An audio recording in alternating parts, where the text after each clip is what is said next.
Well, we've been covering today's highly charged accusations of racism and bigotry in this White House race, and it comes as one of the country's leading Hispanic journalists has issued a controversial call.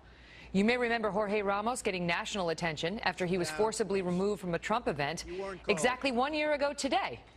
Now he's getting national attention for calling on his fellow journalists to drop their impartiality when it comes to candidate Trump, writing, quote, "It doesn't matter who you are, a journalist, a politician, or a voter. We will all be judged by how we responded to Donald Trump." Jorge Ramos is a news anchor with Univision and author of Take a Stand. Jorge, great to see you again. So what do you mean by that? Because you come out specifically and say neutrality is not an option, even for journalists. Explain. I think so. I think neutrality is not an option when you, as a journalist, are confronted with racism, discrimination, corruption, public lies, dictatorships, or violations of human rights. I think Eduardo Moro and Walter Cronkite, they got it right. There are certain instances in which you have to take a stand.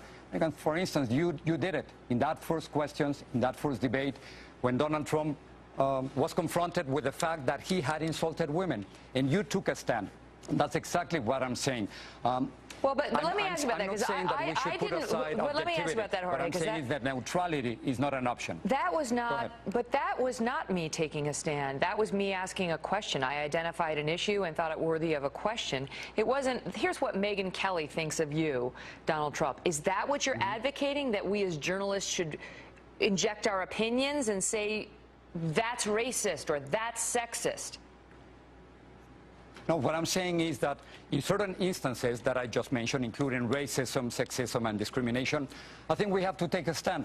I understand. If you're interviewing somebody and they drop the N-word on you, you stop and you say, inappropriate. You don't talk like that in this broadcast. But you know, Trump and his supporters would say it's in the eye of the beholder.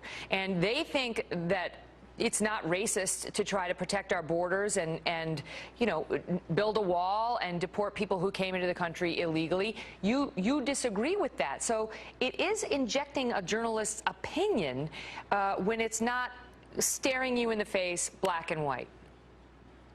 It is not exactly an opinion. I don't know if Donald Trump is a racist. I don't know what's in his head, but I do know what's coming out of his mouth. And when he says that Mexican immigrants are criminals, rapists, and drug traffickers, that's a racist remark. When he says that a judge, simply because of his ethnic heritage, cannot be part of a case simply because of that, simply because he's Latino, that's a racist remark. And I think we as journalists, we have to call it out. Okay, so, now, but here's a question, here's a follow-up question. Maybe Donald Trump does not consider himself a racist, but 73% of Latinos think that he is. Okay, but 70% of the American public think that Hillary Clinton is a liar. So by that same token, what are we supposed to do? Every time we're supposed to do a story about Hillary saying something, should we be saying, by the way, she's a liar. She's a liar. Liar Hillary Clinton. I mean, you see, you sort of go down the rabbit hole once you start injecting these judgments on the candidates as a journalist. More than judgments, I think it is our social responsibility as journalists to confront those who are in power. But your detractors have said you have a daughter, Paola, who's working for the Hillary Clinton campaign, and you know, did you disclose that in your opinion piece, pushing for journalists to, quote, take a stand? And is this personal for you in that way? I think it's a fair question, and I've disclosed that Paola works for the Hillary campaign many times. Every time I've talked to Hillary Clinton, before I do that, I've disclosed that.